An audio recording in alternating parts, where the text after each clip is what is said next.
You're listening to the Confidence Within podcast. If you are a successful professional entrepreneur who is nonetheless struggling with the fear of public speaking, then you are in the right place. This podcast is all about igniting your inner confidence, learning to show up with genuine authority and brilliance, and becoming the best version of yourself. I'm your host, Victoria Lyasnyansky, and welcome to my show. Hello, and welcome to another episode of the Confidence Within podcast. My guest today is Luisa Zhou. Luisa teaches people how to go from employee to entrepreneur, and she has built a multi-million-dollar coaching business doing this. She has helped thousands start their own business from scratch, make their first 10,000 to 100,000 in less than a year, and scale to 6 and 7 figures. Luisa has appeared in numerous publications, including Forbes, Business Insider, Money Inc., Entrepreneur, Success Magazine, and more. She graduated from Princeton University, where she majored in electrical engineering, and had a very successful corporate career before becoming an entrepreneur. Luisa is one of my mentors and truly one of the smartest and most down-to-earth people I know. I've learned so much from her, and I cannot wait for you to meet her. Here is Luisa Zhou.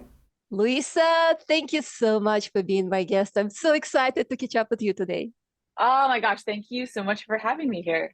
Well, I have so many questions for you. This is going to be such a fun conversation. But first of all, let me start with saying that you've had such an interesting and unusual life. Someone who went to Princeton for engineering and then worked on the International Space Station as an engineer. Like when people say, oh, rocket scientist, that was you, a rocket scientist.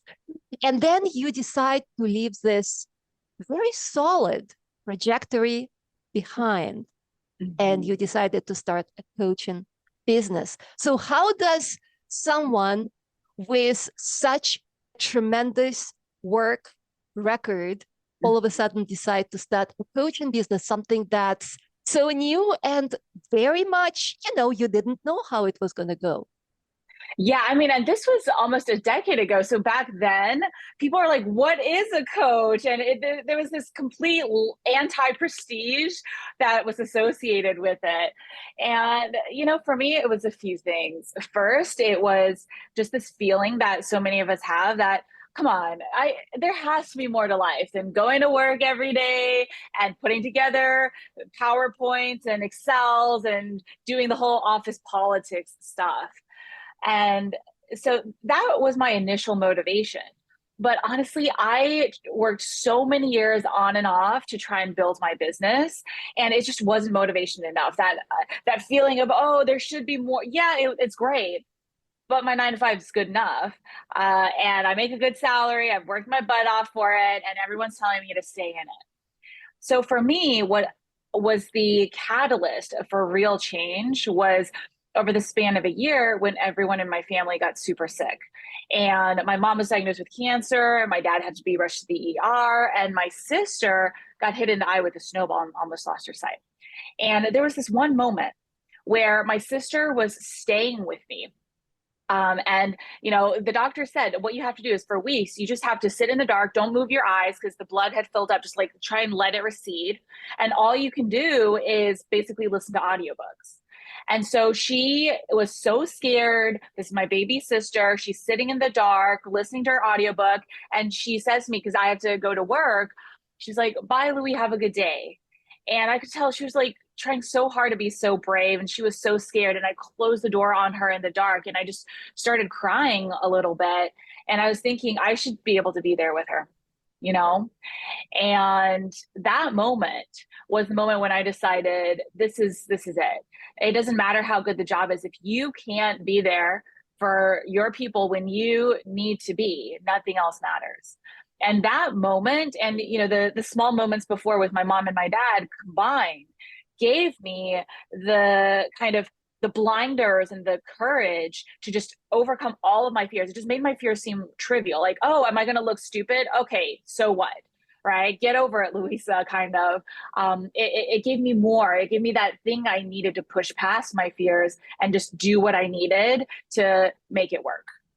And I think that's what happens for a lot of people, right? Where there is a catalyst. And even if there was some doubts before, during that one moment, everything becomes crystal Yeah, clear. And you're like, okay, I have to do it now. exactly. Because you feel, and I know I felt that when I was starting my business after being in the corporate, you feel like my life is slowly ticking away and there is no turning back. And I feel like I'm getting older every day and I'm not doing what I'm Yes. supposed to do. And it's just this physical feeling in your body that I am stuck.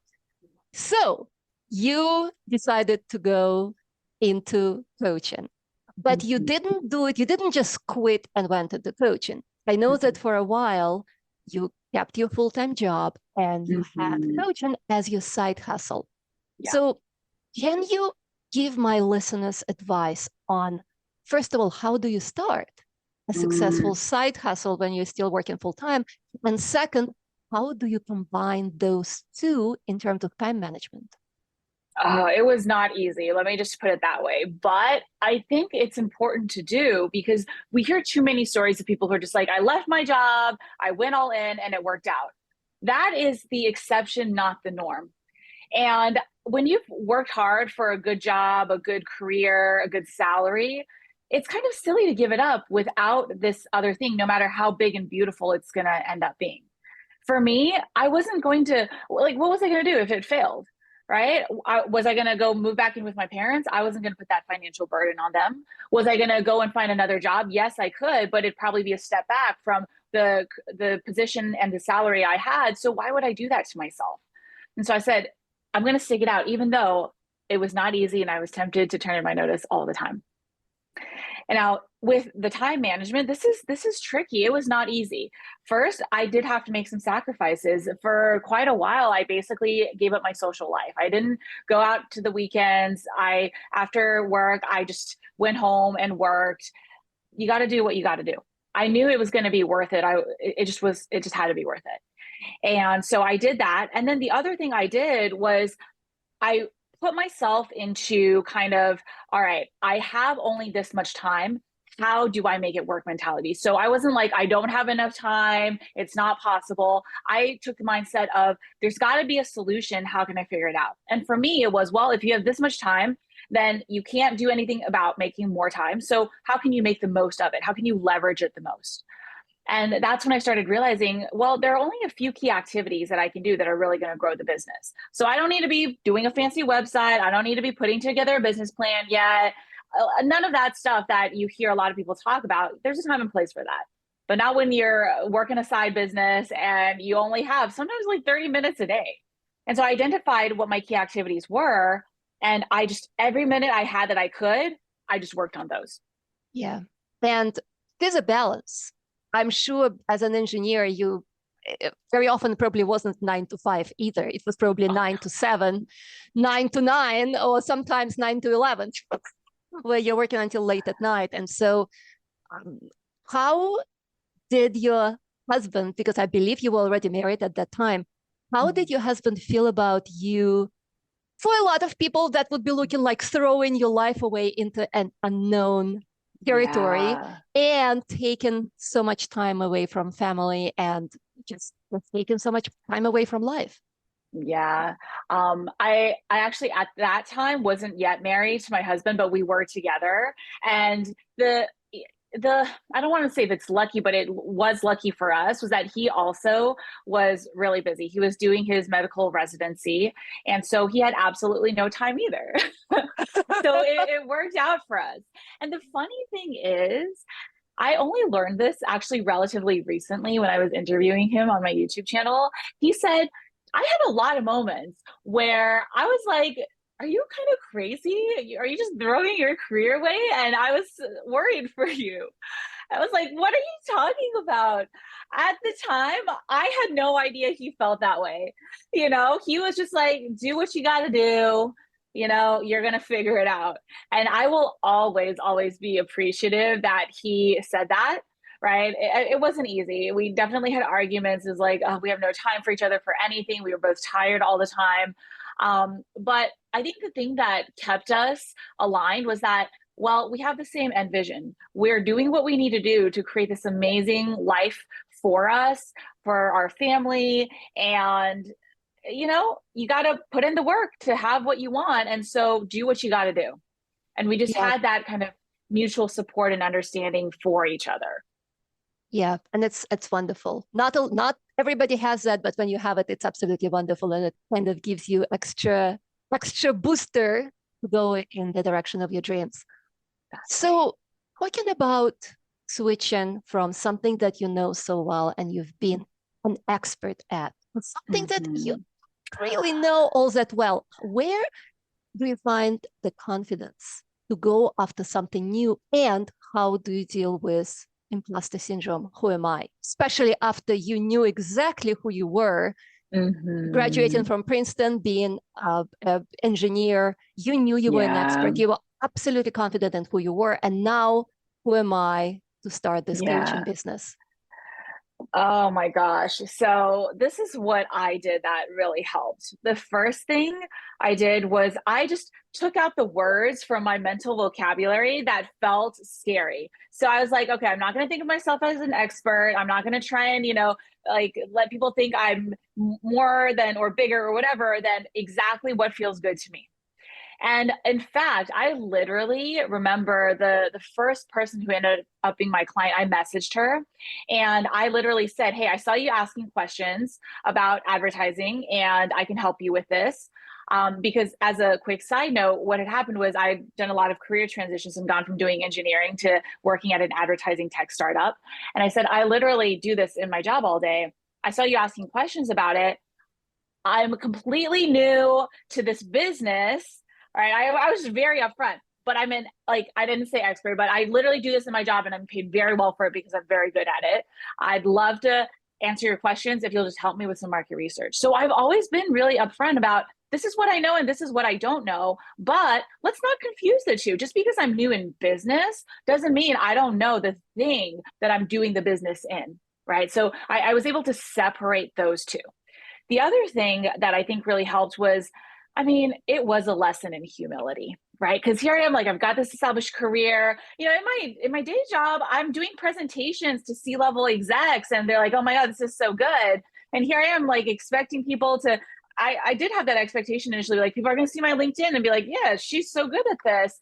And time after time, people would come back and say, "I don't know, I don't know if this is worth it. You're too expensive." I even had one person say to me, I just can't hire you because you look like you're 12. How can you be like, how can you know what you're talking about? And so the biggest thing was, I think because I knew I was being true to, well, this is what I know and this is what I don't know.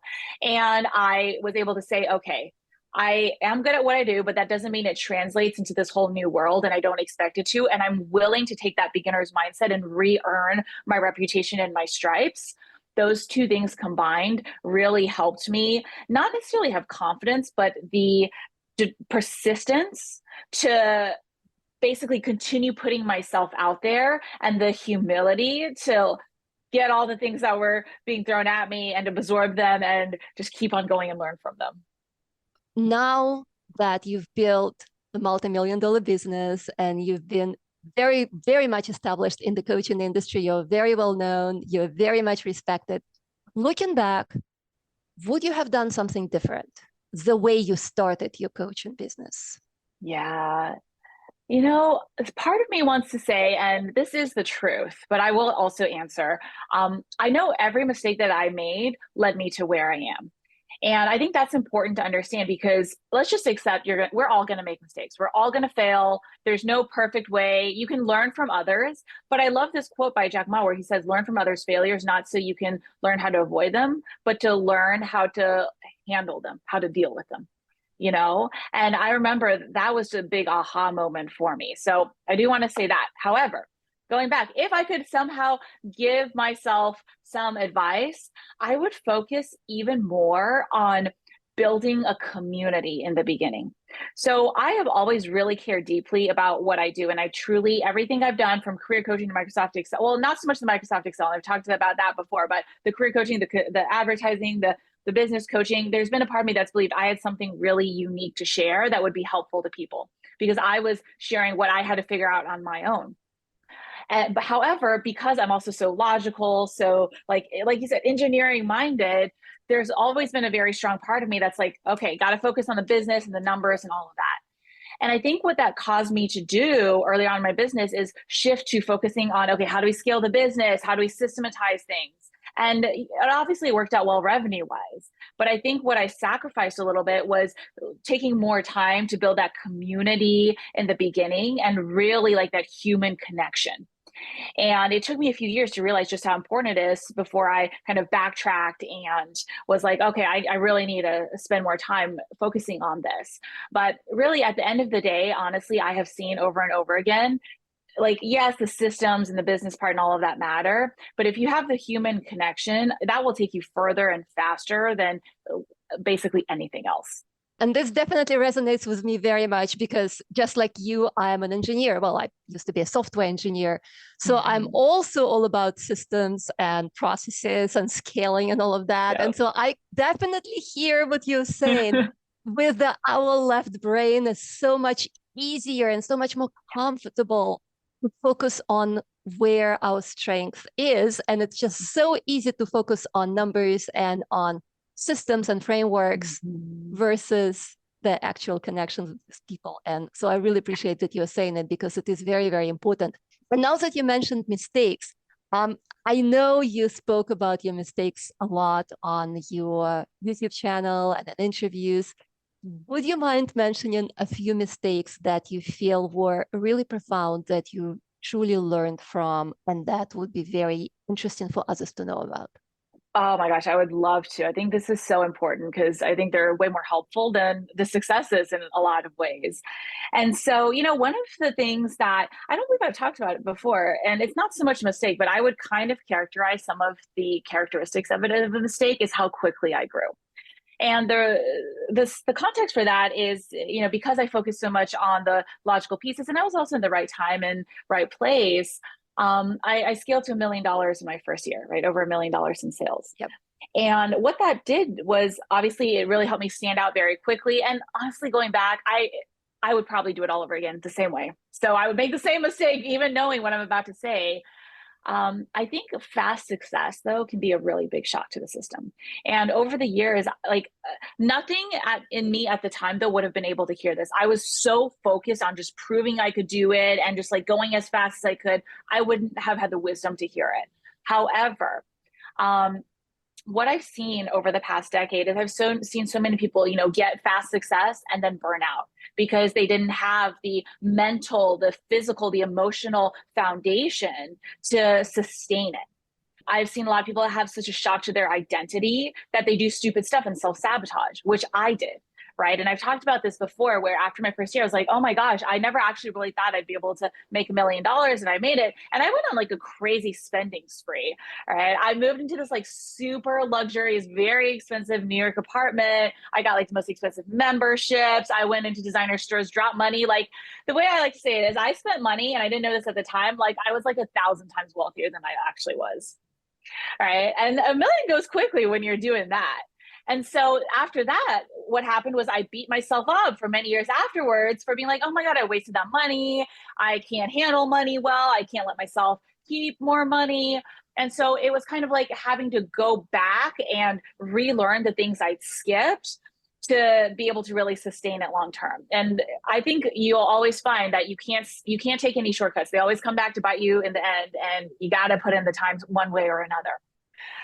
What it also did was I didn't realize at the time, but a lot of the pieces came into place and I was more lucky than I was good. But I didn't realize that. I thought I was so good. I thought I can launch any new product. I'm so good at marketing and sales and it's just not going to fail. Well, next thing I launched, completely new, completely untested with that ego, I really did not do well. And so I was like, wait, what's going on? Something must be broken. What's wrong with me? And it took me a few years to realize, Luisa, you got to go back and learn the fundamental skills, right? You're good at this one way of selling. Great. Continue using that, but learn all the other things that you kind of skipped over as well. And those are two really big mistakes that I would say I made. The other one I would really love to share is the fact that some of my investments I made out of a place of fear. I love investing in myself and I'm a big fan of it.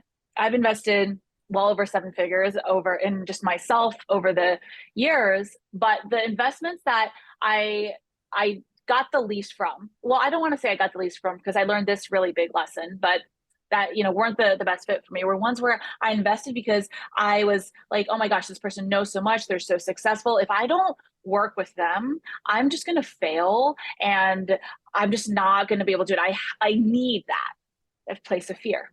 And so I wasn't thinking from a place of, okay, are we the best fit? What's going to be the goal? How is this going to be a really mutually beneficial relationship? None of that. And so when I did that, it just ended up being really first of all, I just kept on investing because I was like, okay, I'm just going to listen to what this person says. I completely kind of shut off listening to myself and my intuition. Well, that person recommended something that was totally wrong for me, but I didn't, I was so stuck in fear. I didn't have the perception to realize it. And by the time I was done, that investment cost me multiple 6 figures. But you know what? It taught me that one thing. And even if that was the only thing it taught me and I can pass it on to you guys, it will have been worth it. I find it so interesting about the coaching industry, which I am obviously also part of the coaching industry, is that a lot of gurus out there, they say, it's my way. It's my way. And if you don't do my way, then you'll fail 100%. And correct me if I'm wrong, it feels like in the coaching industry, and the more I am spending time on it, the more I'm seeing it, there are literally a million ways to be successful. Not just one way, million ways. And everybody finds their own path that works for them, for their personality, for their area of expertise, and also for how they want to live their life. They build the business around their life, right? And I think this is one of the lessons that you learned as well, that you can't just blindly follow some of the advices out there. You kind of have to find your own way. You do. And, this reminds me of something, basically a fun saying, there are a million ways to make $1 million. And it's absolutely true. I think what happens is we share what we know, right? No matter how much we know, how deep that knowledge goes, really, it's still limited by our own experience and perception. And I think that's great to share what we know because there are so many other people out there who are going to resonate with our way. But where it kind of crosses that line is when people who are sharing what they know make it seem like their way is the only way. And, I know I'm not perfect with this either. None of us are. But I've always tried to basically share, this is my way that works. Here's why I think it works well. And, make it clear that this might be the way for you if you resonate with the reasons and, my personality, or there are infinite other ways. And some, I've tested a lot of ways as well. And so, I got some options for you, but also know that there are also an infinite number of other options. But it's that fine line, between understanding that anyone, no matter how much of an expert they are, right? And no matter how it feels like their thing is the thing, no, it's the result of their strengths, their experiences, their timing and their business. And that's all each of us can share. And this is what I really love about your business coaching and you as a coach is that you work with everybody by focusing on what's going to be best for them versus pushing your own way of doing things. You share your wisdom, but you don't make people do exactly what worked for you because you're so wise and smart to know that the best way for people is to find their own way, where you as a coach helps them find that way. Thank you for saying that. What I want to add is what we were talking about mistakes earlier and top mistakes. I'm really grateful to my mistakes, as hard as they were to go through, because I think they've given me a perception and understanding and empathy that I might not have had otherwise. If I just gone from success to success to success, which I know some people do, right? I wouldn't have had to test all these other things. I wouldn't have been forced to go deep and really learn the fundamentals and realize, hey, again, Sometimes you're more lucky than good, right? And to understand that, okay, it's not so much the strategy or the person or the thing, it's a combination of all of these things coming together. Yeah. And in spite of the fact that you've been incredibly successful, I know some of the backstory where not everyone around you was super supportive when you started. And I really want to talk about that a little bit, because for a lot of us, it's our parents or our family, our partner. Somebody is out there who literally doesn't believe in us, who in fact says, no, don't do that. Don't do that. You have to stick with whatever the original plan was. Don't switch from having a successful career to business because you're going to fail. I know that was a little bit of a part of your story. How do you handle that? How do you deal with that? It was really hard. Neither of my parents believed in me at all. And it's funny, when I got my first client, my dad literally asked, how'd you scam them into paying you? This is crazy though. Like literally I was doing the same kind of stuff I was doing in my job that was so prestigious and great. As soon as, it's another person paying me, it's on the internet, it's a scam. And I think what was really helpful is to understand that your loved ones, the reason they're not supporting you is because they want what they think is best for you. But that's also the key. It's what they think is best. And again, just like we were just talking about, they're limited by their perception of an experience of life. So my parents have no business experience, like entrepreneurship stuff. So of course, for them, and they came to America with no job, typical $100 in the pocket story. They had such a hard time finding a job and building the business. Like their dream was to have, a paycheck. If you could make $60,000 a year, that was like the sun and the stars and everything. And so they just wanted that for me, their version of the dream. And they didn't realize that has changed, right? And so when I was thinking about this and I realized that, it helped me realize, okay, they're just limited by what they know. And so can I trust myself to know that I know better than they do in this case for what is going to be best for me and ultimately for all of us? And I really hung on to that, even though it was really hard, honestly. Sometimes I just had to not call my parents for a little bit. Or even if I did, we wouldn't talk about business at all because I knew it would just be really negative. But when that happened, right, I was able just to stay in my own lane and kind of provide myself the support I needed. At least though, I was able to kind of not let the negative anti-support of my loved ones hold me back. I bet they're very proud of you now. You would think so. I mean, they are proud, but to this day, and this is the thing, again, it just goes to show, right? They want what's best for us, but it's what they know. My parents still ask questions like, are you going out of business yet? Is business okay? Stuff like that. So I'm just like, let's talk about anything but money and business.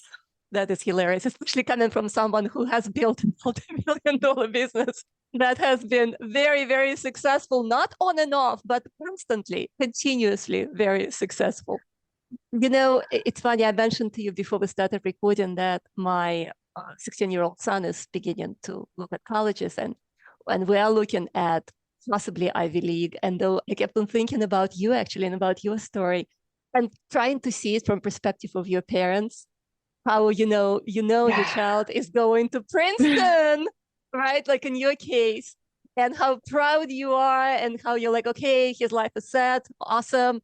And then I keep on reminding myself that I have to allow to let him make choices, even if the first choice ends up being this, great school. After that, he can still do whatever he wants, and it doesn't have to be what he studied for. It's especially important for my family because my son is into Broadway and he really wants to be a Broadway star, and he's planning to study business. So I'm definitely having those conversations with myself nonstop. How do you let somebody follow their dream and not be on the way, but at the same time be protective and help them make the best decisions? So it's next few years are going to be very interesting. Oh my gosh. You know what? This is what I'll say from like the child's perspective, because that's all I can share. What I knew was my parents raised me right, just as you have raised your children right. They gave me strong work ethic. They gave me very strong moral integrity, values, right? And they gave me like common sense. Don't take the unnecessary risks, but do what you got to do, believe in yourself, learn how to think for yourself, all things that you have taught your children too. And knowing that, what I wished back then was that my parents would trust that they had done their job well and that I had the skills to figure it out. Like I wasn't some, like weakling or whatever that needed them to be like, oh my gosh, are you going to be okay? Do you have common sense? If that's helpful at all, right? I just, I know you raised your children right, and they're going to figure it out. I love how you put it. Thank you. I really do love how you put it. This is not something that a lot of people talk about when they discuss going from one life trajectory to a completely different life trajectory. And so I think it's a very important conversation. I have another question for you. Yeah. And again, you talked about it on your YouTube, so I know it's okay to ask. A lot of women entrepreneurs end up making more money than their partners. Yeah. Especially in the coaching business, but actually in any business. Women entrepreneurs who end up making more money than their partners face certain situations which may be a little uncomfortable. How do you deal with that? I'm very lucky, and I want to recognize that because my husband has a good head and a good heart, right? And I've asked him this a few times. I've actually always made more than him. First, because I was in my career when he was doing his like medical school and residency, and then as my business grew. And there was an adjustment period, not so much in, oh, my wife is earning more than me, but for us, and because I think every relationship has its own unique issues, but for us, it was that for a while he was so stressed about how I was spending money. Here I was like trying to up level our life. Like for example, we would go to a really nice restaurant. There's one time we did that, and he was so stressed, and I could tell he wanted to say something. I was like, what are you thinking? Why aren't you enjoying this delicious food? It's like, do you really have to keep on buying these $18 or however much, Aperol spritzes? He was so stressed about it, right? And it took him a few years of basically getting used to this idea that, we're not going to be wasteful or stupid with money, but our goal is to have a certain lifestyle. That's one of the reasons why we work so hard, to be able to provide ultimately down the road for our family as well. And so you got to normalize that. We are lucky that we aren't, in the same situation our parents were, which is how we grew up, where for us, we never went out to eat. We never went to the movies. We never went on vacation. It was literally, every spare dollar that we have, we're going to figure out how to put our kids into like extracurriculars and stuff like that. And so we had to deal with that. And it was interesting, the dynamic there, because again, like you said, not a lot of people talk about it. But for us, I found what worked was for me to not necessarily like, okay, we got to learn together. Let me coach you on how to increase your abundance mentality. I don't think that it would have worked out well. And I don't want that kind of relationship with my partner. So what I did was I just did little things that kind of demonstrated and showed him and helped him realize like what was possible and appreciate it. So now he's like, oh yeah, I appreciate it. I get to enjoy the benefits of it. So why would I complain? And then I think the other thing that has really made a difference is I'm not like, we don't use money as a measure of the value that we bring to the relationship. And I think that was really hard for us in the beginning because, so many of us are raised that the money you bring is the value. I think it also helps that I grew up in a family where my dad was the bread earner and my mom stayed at home. But, you bet it was a very equal relationship. If my dad had ever tried to be like, oh, I'm the bread, my mom would have put him in his place. And I think that was really helpful to realize there's so much more than just the money. And so like, if something's a little pricier and it's more within my budget, I can invest in it. But at the same time, there's so much more that he does, just in terms like, honestly, he's a more caring person. He's more considerate, right? He has like that stable energy that I really appreciate. So I can go off and do my crazy stuff. And we really see it as the whole picture versus like just money is just one piece of it. Yeah, I love this. I think you really did figure it out. Honestly, you did, because there are so many people who struggle with this. And every time I listen to you speak about it, I can see how you found a way to be very happy in a relationship and not even have who makes more be a part of that equation? You know, the way I think about it is one last thing, not to stay on this too much, but also the mentality that when you're married, you're in it for life. I'm very grateful to our parents for setting that example for both him and me. So it's like, we're going to be together for life. It's our money. If that's the case, why do we need to be so worried about who has what? Exactly. Yeah. Exactly. No, I love that. And the last question for you, again, going back to building a very successful business, but also a meaningful business, what are some of the habits that you either had or developed that you credit for building this business? Oh, I love this question because I think initially people, when they kind of hear about my personality and my background, they're like, oh, the strategy, the whatever. But honestly, strategy has no soul and heart. And if you want to sustain something, no matter how much you're making at a certain point, you've got to have that. So for me, I think the number one thing I've done, and it seems trivial, but I promise it's not, is I've always really had this kind of be my top priorities where I follow the fun. What feels fun to me to do in the business? Because if I'm having fun, I'm doing my best, the people around me are enjoying our work together, and people can tell, and like they are more fun as well. And I think it really shows in I remember one time a few years ago, I asked a client, hey, why did you buy my course? And I thought he was going to say something like really strategic, you know, this piece of content, or you have this reputation for creating these awesome courses. No. He said, I bought from you because I like that you like to watch TV. And I like that you have a life outside of your business. It was like, oh, interesting. In the moment, I was like, oh, okay. Bit of an ego hit. But afterwards, I realized like, wow, that's that human piece. And so for me, it's always been like, well, if I'm not enjoying something in my business, I've got to figure out a way to change it. And so one example is like the strategy, and there's been times where I've put my mouth where the money is, or what's that saying? Anyway, I'm blanking on it, but you guys know what I'm talking about. As you know, in the first few years of my business, right, I built my business upon running ads. And there got to a point where we were spending so much on ads every day, like thousands of dollars, that it was just so stressful to me. I would constantly be monitoring, like, oh my God, how's cash flow today?